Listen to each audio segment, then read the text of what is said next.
Tonight, my guest is a Ghanaian. He was born in 1953, educated in Achimota, educated in University of Leeds and University of Middlesex, all in the United Kingdom.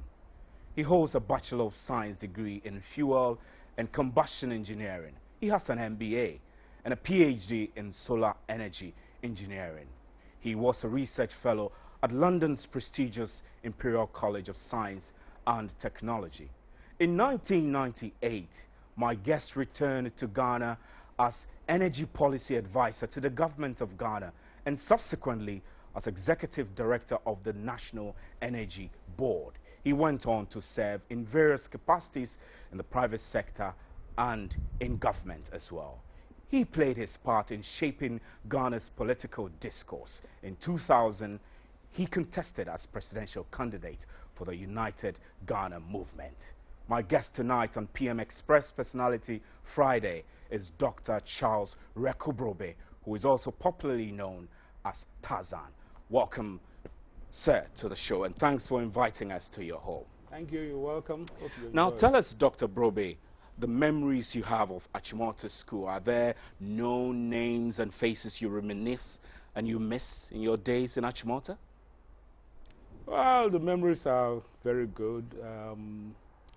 Who are the known names? The known names will be Flight Lieutenant Rawlings and Anakunedu Ajima Rawlings, who I happen to be related to, and many, many others who have distinguished themselves in this country. I think Achimota, I remember more for the spirit of bringing everybody together. It was the one institution which brought together people from all over the nation and gelled into one and was able to unite all of us in the diversity of the various ethnic backgrounds. So that for me was the memory of Achimota. And also it gave us a sense of pride in our national culture, because even though the education was primarily based on the British public school system, there was enough teaching and inculcation of the Ghanaian identity to make you equally proud of what you are and your cultural background. So that's my abiding memory of Achimota. So when you set out to Achimota School, what was the single ambition that I would say drove you through your learning days in Achimota? I don't really think there was any ambition. I mean, I guess I went to Achimota because it looked like a challenge to, my sister had been there, and I wanted to go there. And essentially, I wanted an all-rounded education, which I think it provided. But I didn't have any particular ambition. And it was just, for me, the opportunity to get the best from what was one of the best at the time.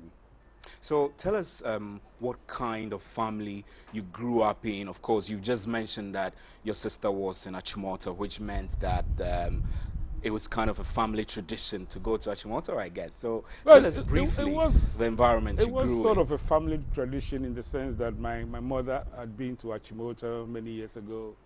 The family, I would have thought that the most recognized name in the family was Victor Usu, who was the presidential candidate of the PFP in 1979, and who was my mother's brother. My mother came directly after him. Right. It was a first-generation educated family. My grandmother was not educated, and so my mother and her siblings were the first generation of educated people in the family. I take great pride in the fact that we're direct descendants of Komfonochi, and in fact our family stool, of Aguna Kwabre, is the stool of the Komfonochi stool of the Ashanti nation. And the fact that the Ashanti kingdom has survived 400 years and is still is growing and is staying alive despite all the various colonial, etc., interjections, and the fact that the Asante Hin is still held in very high esteem, for me are all things that I'm extremely proud of and reflects very highly on my family's background. It means that you kind of grew up in royalty. How did that shape your character as you were growing up? I mean, who you are today as a man?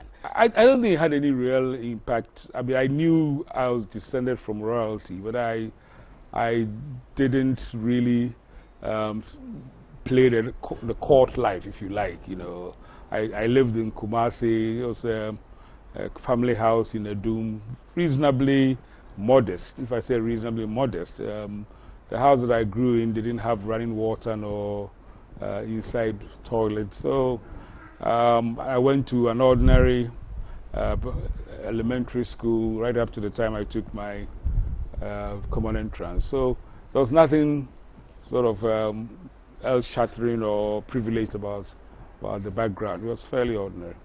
And so this ordinary family upbringing and growth, was it the same for the rest of your siblings? How many of you were with your parents? I mean, how many siblings did you have? There's four of us. There's my elder sister, who's a doctor and has lived in America now for some time. And then my brother Tom, who is here with me, and then my younger sister, who is also in America.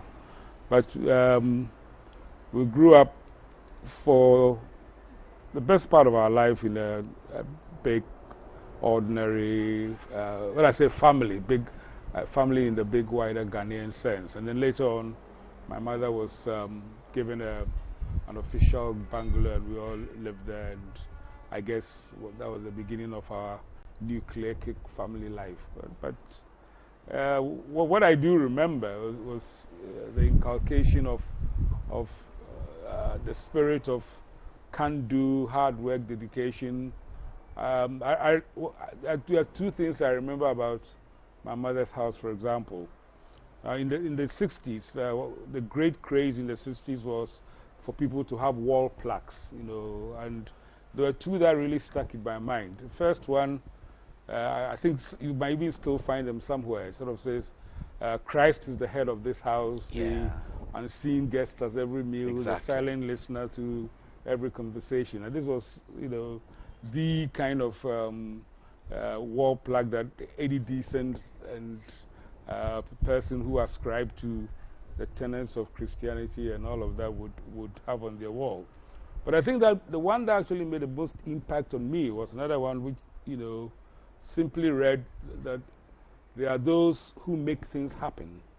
There are those who watch things happen. And there are those who wonder what happened. So which one have you been as you grew up? Which one can you say you've been? It was not a question of which one have you been.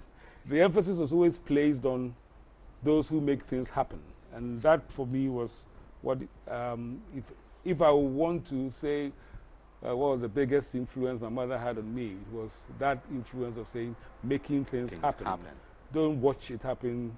Don't wonder why it happened or what happened. So just make things this, happen. I guess, has been the determination which has carried you all through your political life, your public service life, and everything. Absolutely, and my academic and other lives, that you strive to get things done and strive to move on. What about your outspokenness? You've been very outspoken since you returned to Ghana from the United Kingdom. Your political engagement and everything. I'm not outspoken, but it's all part of making things happen. It's not, you know. Let's start off, you know, nearer home. We're sitting here today because a few years ago I looked up the law in the country about being able to operate private broadcasting stations, etc. As far as I was concerned, as far as the law said, especially the 1992 Constitution, there was absolutely nothing to stop anybody operating independent stations. But I got engrossed in a lot of workshops and seminars and academic discussions about whether or not we should promote pluralism, and I said, look, why don't we test the law? So in 1994, in November, I said, okay, we'll test the law. There was a workshop which was organized by Professor Kwame Kakari, and I went to the workshop. I said to them, next week, Saturday, I want you all to go and tune your radios to so and so and so frequency, and we shall start broadcasting in Ghana to test the law. And that was the birth of Radio I. And Radio I was clamped down. Would you say it was successful for the purpose for which if Radio I wasn't successful, you wouldn't be sitting here, I wouldn't be sitting here. Radio I was the first independent broadcasting station in Ghana.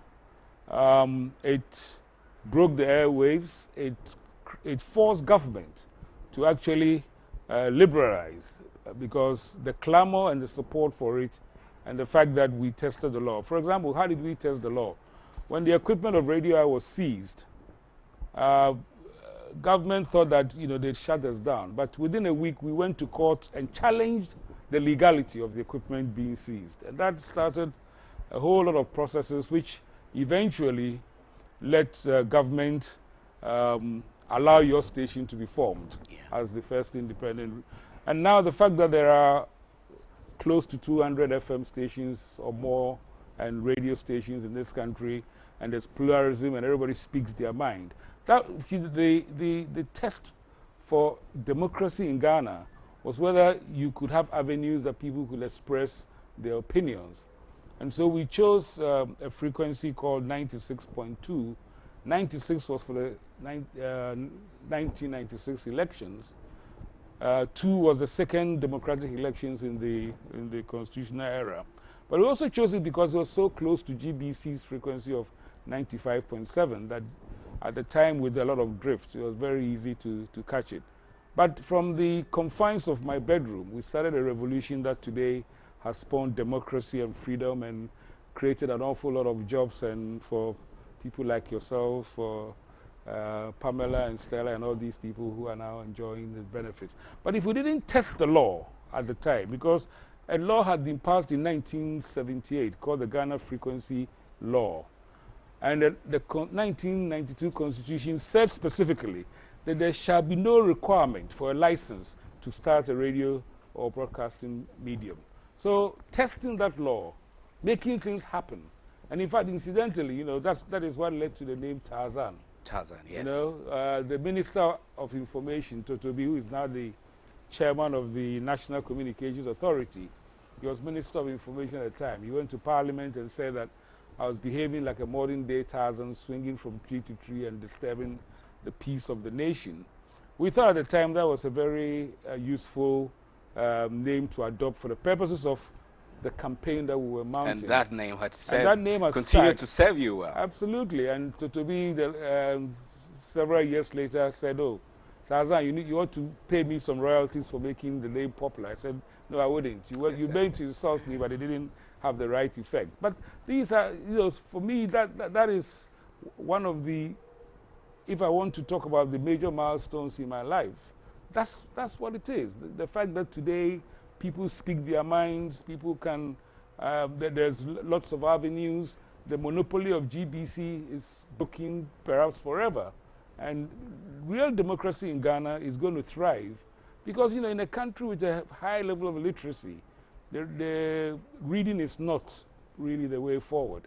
And television and radio, especially in the indigenous local languages, is now opening the avenues for everybody to participate and be a part of the growing up of the society. Dr. Charles Wireko Brobbey, Tarzan, tell us what you do for leisure when you're not working, when you're not engaged in pursuing serious business. What do you do? Sleep. Sleep? Yes, and think of things to do. I find a lot of rest in creative thinking. I have been very lucky in my life that for the earliest part of my life, I did jobs and careers which gave me opportunities to travel virtually all around the world. I mean, I've been to maybe 80 countries around the world. And so the desire to travel and see is no longer there because I have seen. And what I really like to do in my leisure is sit and read, and because I always believe that there's always room to learn. One never stops learning. To have a chat, to meet the few people that I consider friends, but essentially enjoy myself, go see my children. I don't have many big things. Talking about children, tell us about your private life, marriage, children. How many children do you have? Unfortunately, I only have 2, and they came in one go. Just shows that the Tarzanic effect stretches everywhere, you know. So in one shot, I have 2 children. They are about 27, 26 years of age. They live in London, 2 beautiful girls. I have been married. It's probably my 3rd marriage. Maybe I don't qualify for the till death do us part Would you syndrome. feel comfortable walking us through all these I marriages I don't think and the challenges you had I moving forward? No, I don't think it, you know, I don't think, each one had its pluses and minuses, and I don't particularly, all I'll tell you is that everybody I've ever been associated with in my life, in my private life, whether as a girlfriend or as a wife, remains close. We remain very close friends. So it's not an issue of friction and turbulence and whatever. No. There are reasons why each and every one of them did not follow the strictures of till death do us part, but we remain close, and I don't have any regrets about it, and I don't worry too much about it. And you know. did you enjoy marriage life? And I'm still enjoying married life. Right.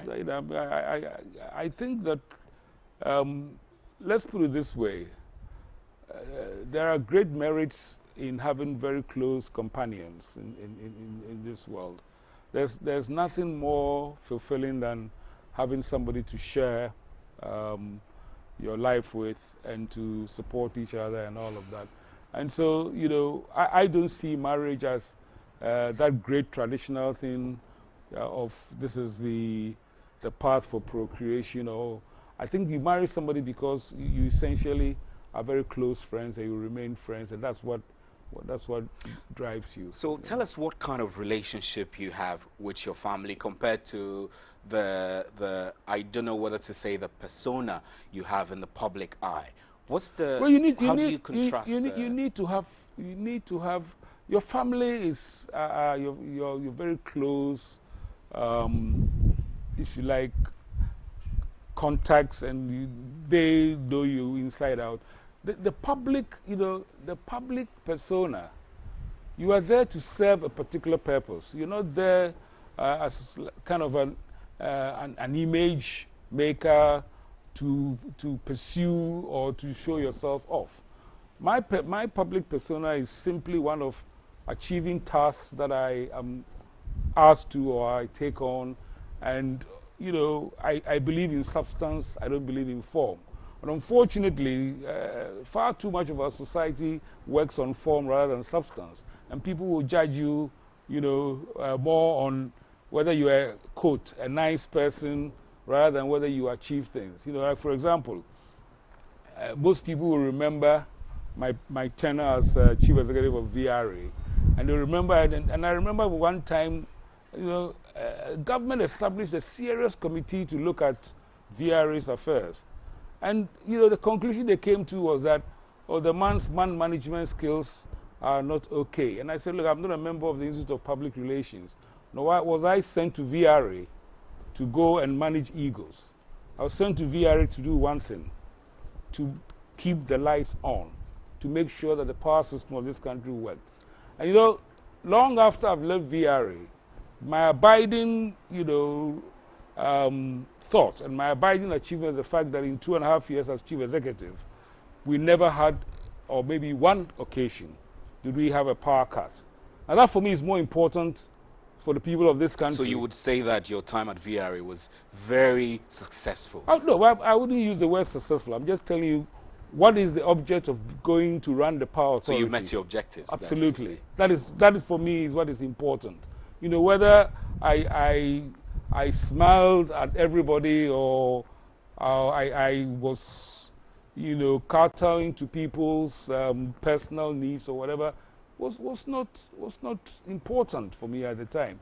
And the other thing I want to say about my time, apart from the actual work, was that all the institutional changes that I made at VRA more than 10 years ago remain in place. The person, you know, down to the fact that the person I appointed to drive me as the chief executive driver is driving the chief executive today, 4 chief executives on. So those are, for me, are the important things. The public persona, if you're in public life, you are in public life to serve, to achieve, to deliver. You're not in public life to look nice. You're not in public life to be looked upon as, oh, here's a nice man. It's nice if that goes along with the job. But the judgment call has to be on whether you have achieved that for which you were appointed in the first place. That has to be it. The judgment call must be whether you have achieved the objective for which you were appointed into office. Dr. Wireko Brobbey, walk us through your time in London, traveling from Ghana to go to University of Leeds and life thereafter.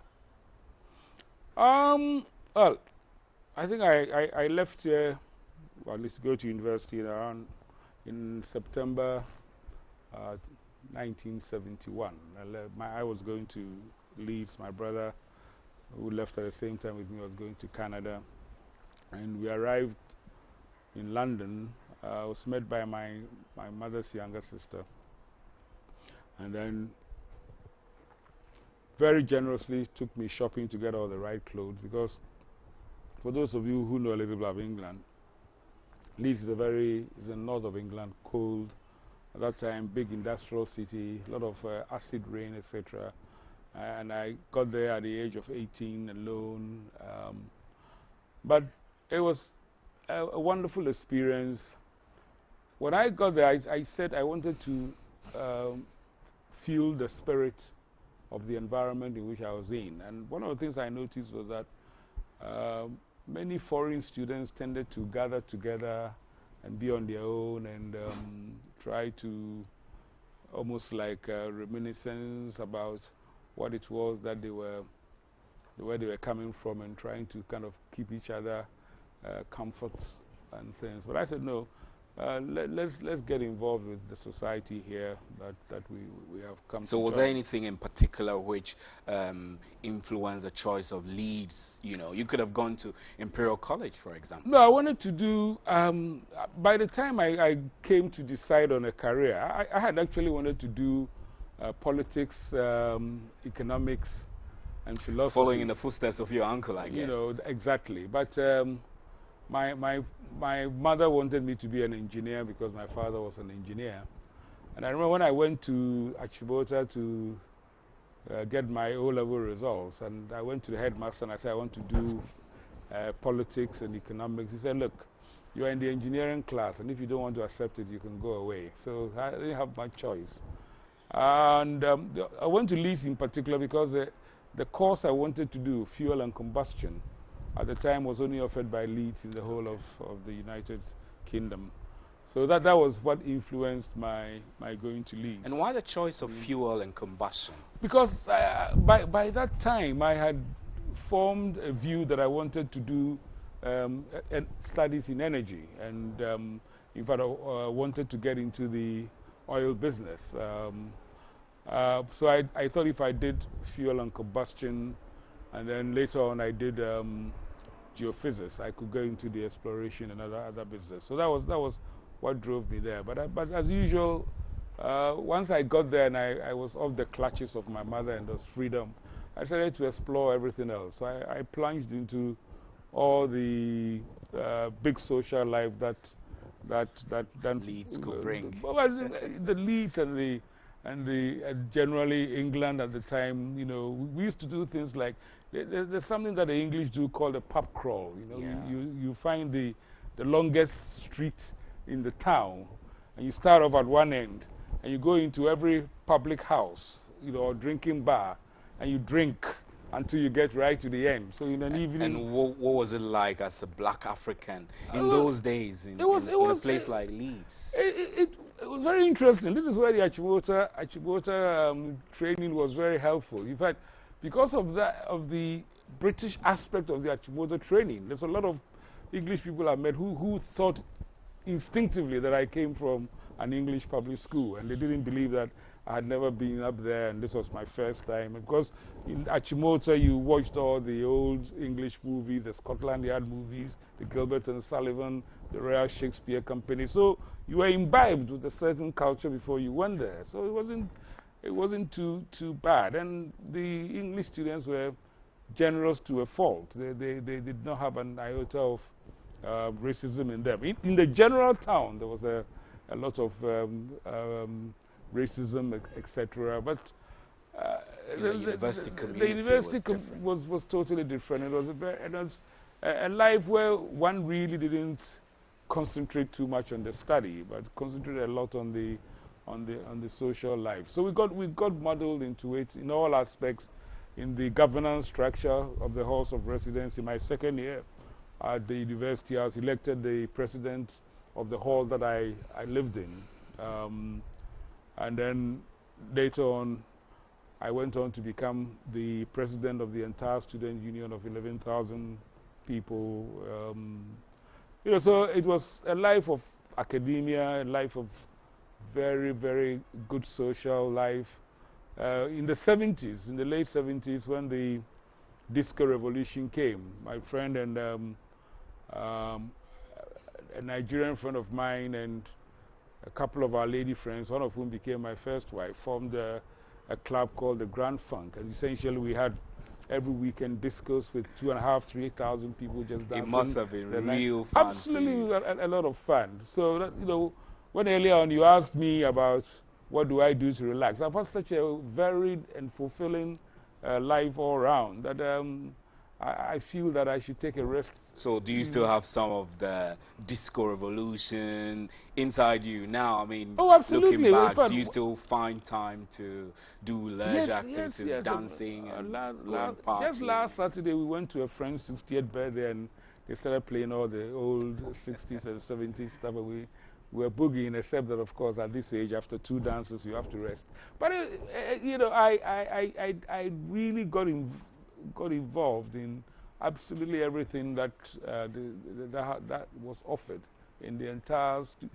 For example, you see, there was within the Students' Union there were over 130 societies offering a range of activities for students, and we were at that time very few black people or black students in the university, but there's a well-settled black community in Leeds, in a place called Chapel Town, and over the weekend we would go in there and get into their little clubs. So I would have thought that I spent 8 years there, and perhaps those were amongst the best 8 years of my life, both in terms of academic achievement, social interactions, and, you know, the beginnings of my political career.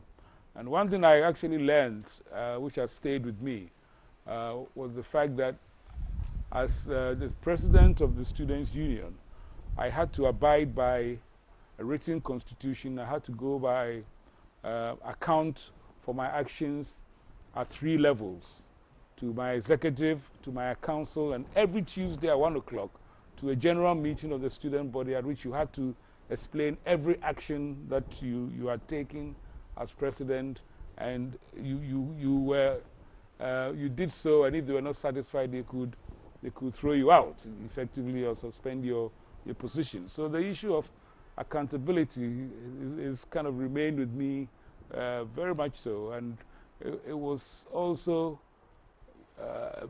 very instrumental in getting me started on the managerial career, because the student body, for example, employed over 100 people full-time and had a budget of, at the time, you're talking about 1978, maybe 8 or 9 million pounds. So these were very interesting and very useful times. Then when I left Leeds, I joined the largest engineering consultancy company in the UK called W.S. Atkins and Sons. Did some work on developing solar energy problems and solar energy designs for the European community. Then I got an itch and I decided to move on. So that's when I went to Imperial College to become a research fellow in management, looking at the managerial and financial aspects of projects such as developing solar energy systems that are used to manage what is called the cold chain. The cold chain is when you take vaccines from the point of production right to the point of use, and make sure that it is stored at the right temperature right the way through. So you have refrigerators, and some of which are solar. So I did that, and then I joined the Commonwealth Secretariat to be in charge of their energy, environment, and professional development programs for about 7 years. So it was a very fulfilling life all around in the UK. And then, of course, in 1988, not 98, as you said, 88. I came to Ghana. I came to Ghana. It was a very interesting thing. So, tell me, I'm listening to you talk about all these experiences in London, your in the UK, time, in the UK, your time at Imperial College and everything. What could have driven you to leave all that and venture back home to apply your skill? One of the things I said to myself when I went to the UK, this was a time when, you know, in the wake of OPEC and the 1973 oil crisis, the Middle East had become rich, and just about every professional was going out there to work. And I remember saying to myself that when I left the UK, I was coming straight back to Ghana.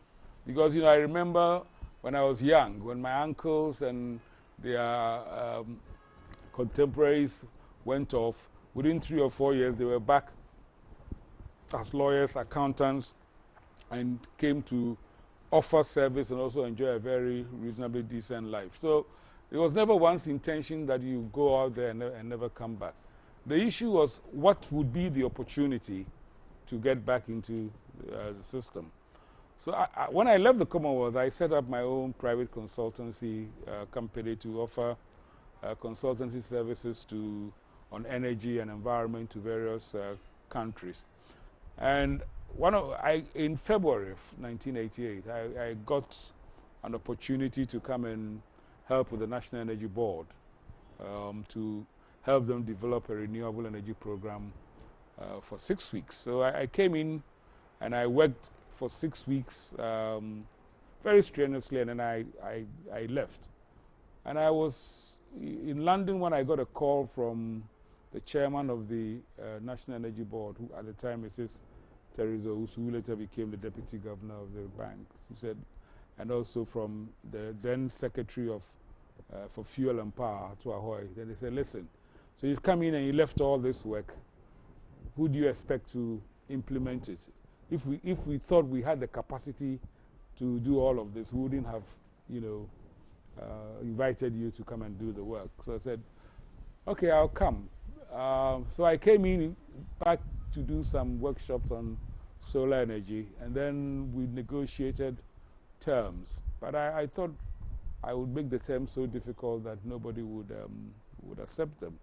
Well, regrettably in the beginning, but I think fortuitously as it turned out later, the terms were accepted. So in August of 1988, I came back fully as the energy policy advisor at the Ministry of Fuel and Power.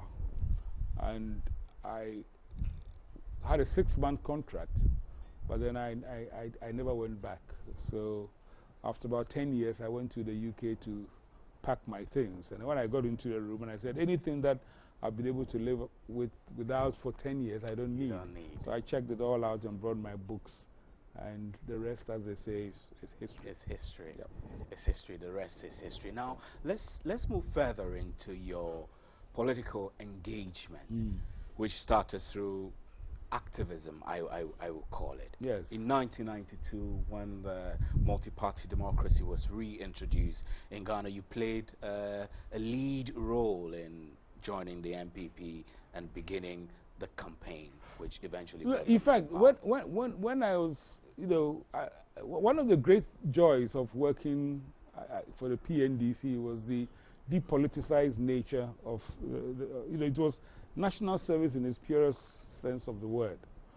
And when it was decided that we should go back to party politics, I remember that I had this mantra, this campaign in the ministry that everybody should return to where they came from. You know, the people from CBP should go to CBP, and those from Matimehu, as we used to call it, should also go back, you know. And so, even though my political instincts are in the social democratic and broad left, by tradition, because of my uncle who I spoke about, it was instinctively drawn to the MPP. So I joined the MPP, and I remember in the first election, one of the things that myself and my colleague, John Atefa, who later became head of the MPA, were asked to monitor the elections for night for the MPP. And the long and the short of it was that when the MPP did not win the election, I was asked to leave my job as the energy advisor because, as Ato Ahoy put it very succinctly in a party that he organized for me, this is what he said. He said, Wireko Brobbey is the best public servant I've ever worked with, but then he doesn't share my politics, so I cannot trust his advice.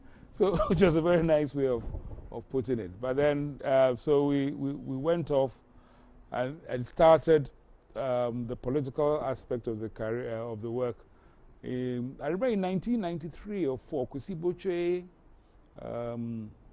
read a budget in which he gave statistics that were clearly at odds with reality. And I remember writing a piece and challenging the basis of his budget, which led to a campaign by then the state media at the time to try to vilify me and kind of put me into all kinds of ridiculous situations. And I said, well, now, if we're really in a democratic system, there's something we need to break. And what we need to break is the monopoly of the media by the state. Because as long as the monopoly is in the hands of the state, then government manipulates and government dictates, and there's no real democracy. So I started a campaign and formed a company called the Independent Media Corporation of Ghana, which was intended to basically promote pluralism in Ghana's media. And out of that, we set up a publicly quoted company with lots of subscribers. And out of that was born Radio Eye, which we've spoken about. But I felt that that was not enough, just simply to seek to create pluralism, because despite the fact that the Constitution has a lot of written guarantees, government always found a way to circumvent and circumscribe those guaranteed freedoms. And so from the Radio Eye experience, we went on to organize the largest series of demonstrations that have ever been held in Ghana or probably Africa. Dr. Charles Wireko Brobbey, let's fast forward to MPP, your involvement in the MPP, and subsequently you broke away to form the UGM, on whose ticket you contested for presidential candidate. What was the drift which pulled you away from MPP to form your own political party? I think, you know, I was talking about Kumi Preko. One of the things that came out of Kumi Preko was the need to unite the opposition. And millions of Ghanaians felt that a united opposition had a wonderful chance of unseating the government. And at the time, I was a member of the executive, and there was mixed messages. You know, whilst the country was for the united opposition, the party was a bit reluctant. And the message coming out was not very clear. And we, again, you know, in my penchant for wanting to get things done, we decided that we would move things along by pushing the breakaway, which would, in effect, prosecute the agenda for, you know, bringing unity. Sounds tautological to break away to bring unity. But interestingly, the minute that came, you know, then there was an effort to unite the opposition. You know, one has no regrets in life, and one of the lessons one learned from the experience was that Ghana essentially has two political channels, and that, you know, if you really want change in a meaningful way, you ought to really align yourself with one of those channels. The NPP has managed, through its various metamorphoses to remain what I like to call affectionately the Matimahu part. The CPP is virtually, because of the events of the 1981, where the young Turks of the CPP in effect joined Jerry Rawlings to form the coup, to make the coup and then become the PNDC, have become the NDC. And that's why it's very difficult for the ramp elements of the CPP to really make any impact. So that was a lesson one learned, that if you wanted to make change and join change, then you needed to belong to one of these two factions. So you're pretty happy and content with the role you played from the breakaway, forming UGM, and subsequently contesting for president? Well, yes. I mean, these are developments in one life. It's no question of being happy. These are political developments which you reflect on. Sometimes. And you're content when you reflect on these? I don't think, words like content and satisfied tend to almost like personalize things too much. When you are in public life, the thing you learn to do is not to bring everything down to yourself. Otherwise, you lose track of the reality. But what I've learned from it is the fact that there are things, I would say content, there are regrets. Sometimes I say to myself, look, if I had kept quiet and stayed in and muddled along, perhaps maybe I may be the one contesting for the presidency on the MPP's ticket. But I have no regrets, So you don't look at things in terms of your own gains or losses. You look at it in terms of what difference has it made to the wider discourse. For example, I know you like to talk politics, but what I came to this country to do was to move the energy, was to move this country forward in terms of using energy for the country's development. And there are two things that I'm particularly proud of. First of all, in 1989, we established the National Electrification Program, which aimed that in about 30 years, that we will electrify this whole country. 20 years has passed. Political parties have come into government. Different parties have come. The National Electrification Program remains on course to achieve the electrification of Ghana in 30 years. If I'm lucky, in my own lifetime, I might see that happen. And I was talking to somebody yesterday, and we were talking about SHEP, and I said, look, these are creations that I made. SHEP, Self-Help Electrification Program, which was the element of the National Electrification Program to electrify rural areas, where places 20 kilometers from the grid, you buy your poles and you get electrified. So the idea that in my own lifetime that Ghana will be completely electrified is for me one of the great achievements of my professional and my whole life. So what has happened to your presidential ambition? Is it still on? But I think you need to move away from this presidential, I really want to talk about, look, I want. But if you once contested for president, then it's fair to ask you, but it doesn't do you still want to be president? No, I don't really, it doesn't really, I want to contribute to this country's development. You see, and again, this is where I say that one needs not be self-centric and egocentric. I want to contribute to this country's development in a very meaningful way, and I will continue to find avenues to do that. Maybe, as long as I'm a politician, I contested to become the chairman of the MPP. I didn't succeed. So as long as I'm a politician, what you do in anything you do, Mr. Anti wants to become the best presenter or the best media person that he can be. He wants to be the top notch. He wants to emulate Komala Dumo or become whatever. So whatever you do, you want to be the best. Yes. So in that contest, the opportunity may come.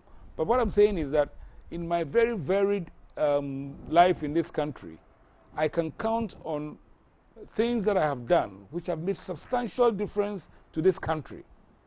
Substantial. To think that every village will be electrified in my lifetime because of a vision that Atuaho and I had it's a very substantial contribution. Now let's talk about your role development. with the Ghana at 50 Secretariat. I mean, I'm sure what you did there you could describe as substantial as well. It is absolutely substantial. Unfortunately, in this country, people are making a lot of fuss about spending 20 million, but there are monuments to show for those 20 million. If you go to the African Union village at Cantonments, what everyone now calls the AU village, for me, without wanting to blow my horn, it is absolutely the best developed gated community in this country. I'm not sure they've been there. The AU village. You look at the presidential lounge at the airport.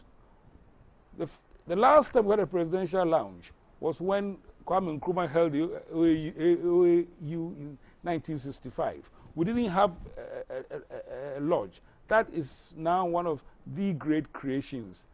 You go into the Arts Council. You go into the Kwame Nkrumah Mausoleum. You go into, these are places that we revamped. You go into every regional capital. We have turned the colonial meeting grounds into the Jubilee Durbar grounds in every regional capital. These are symbols of what we did at Ghana at 50.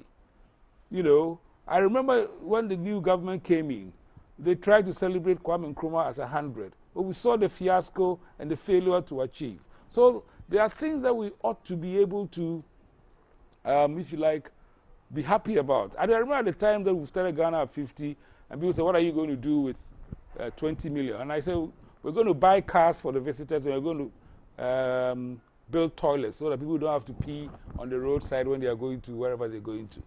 Well, what is the big debate in Ghana now about? Toilets and sanitation. Now, I don't know of anybody, whether it's Mr. Auntie or these young ladies, if when they are going to get married, they wouldn't want a posh car to drive them around and feel happy. And we want to invite heads of state into our country, and we want to put them in what? Trotro or what? So, for me, all the noise, and it goes back to what my mother said. There are those who make things happen, those who watch things happen, and those who wonder what happened. So you make things happen at and Ghana, too many people watch things happen, and they want to talk about it, and they have nothing to achieve. When I was chief executive of VRA, when I was at the Energy Board, I said to everybody, at the end of every day of your life, there should be something you should point to that this is what I have achieved today. Talk is cheap. And I remember I had a plaque on my door at VRA, at the chief executive's office, and the plaque simply said, don't talk it, do it. So, I don't want us to believe and start to think that the only pinnacle of your life or the only contribution worth talking about in your life is whether you become president of Ghana. No, I'm very satisfied, with the varied contributions that I've made to the life of this country. None more than the revolution to change broadcasting and make our freedom and democracy truly what it ought to be. Let's shift and talk about the energy sector in Ghana. You are an energy expert. It's fair to call you that. What do you make? It's not fair. That's what I am. You are an energy expert. Yes. What do you make? All that CV you read out at the beginning. Otherwise, you wouldn't have read it out. Exactly. So what do you make of the energy sector in Ghana today? Well, we have failed to allow the sector to grow with the growing challenges. For example, when we started the national LPG program in 1990, which was to shift people cooking away from charcoal and firewood to LPG gas, about 60% of our energy use in total came from firewood and charcoal. Today, 20 years on, when the world has become modernized and we use iPad and we use all of that, the energy mix is now shifted to 75% wood fuels. Now that is a disaster. We are getting power cuts because we have failed to move our development of our power sector quickly enough. There was a particular project when I went to VRA. It had been on the drawing board for about 8-9 years. It was to build a transmission line between Prestia and Obuasi. It had been on there for 8-9, probably possibly 10 years. And what was it about? We were waiting for the World Bank to come and finance. And I said, no, but we can finance it. And at the end of the day, we did finance it, and we did build this. The transaction time, you know, by the time you've actually conceived and you've built, things have changed so much that the original concept is way past its sell-by date. And that is the thing that is inflicting not just the energy sector, but a lot of the developmental thing. We built a pipeline from Tema to Akosombo to deliver fuels. You know, what is now called BOST. I built BOST. That was a concept. I developed BOST. Part of it was to build a pipeline. At the time that we were going to build a pipeline, the Ministry of Transport said, oh, we are going to build a railway between Accra and Akosombo, so why don't you wait? I said, when you build a railway and they can take over, we'll stop using the pipeline. But 20 years on, the railway has not been built. You know, so these are the kind of things that one has to encounter. There is a fantastic, I think there's a place called, just before Kumasi, there's an inland port. Fumisia. Fumisia, whatever they call it. And that place has been sitting there for maybe 40 or 50 years, waiting to build an inland port so that we could transport goods to Burkina and all those things and shift whatever. They're still talking about it. Today, we're still talking about it. That's 2012. Right. Yeah. Now, 2012 is election year. Mm-hmm. What are your expectations of all our political leaders going into the elections? Well, first of all, I hope that we will continue to maintain that fantastic record of democratic discourse in an environment of peace. That is what I want first and foremost. As to what the outcome is, Ghanaians have become very discerning. Ghanaians are very well informed because they have the opportunity to get different views from so many different sources. And ultimately, they will make a choice based on how they feel the political process has served them. They will make a choice reflecting on the kind of promises that were made to them that were not fulfilled. They will make a choice reflecting on the fact that they gave Wireko Brobbey $20 million and it gave him a hard time. And somebody was giving 51 million Ghana cedis to walk away with, and we still can't get hold of it. They will make a choice based on a lot of realities as how life has affected them over the last 4 years. So as long as we continue to promote and prosecute the democratic discourse in a manner that affords Ghanaians the opportunity to make their own informed choice, I think the outcome of 2012 will be interesting and fairly instructive, shall we say. Thank you very much, Dr. Charles Wireko Brobbey, and thanks for receiving us in your home.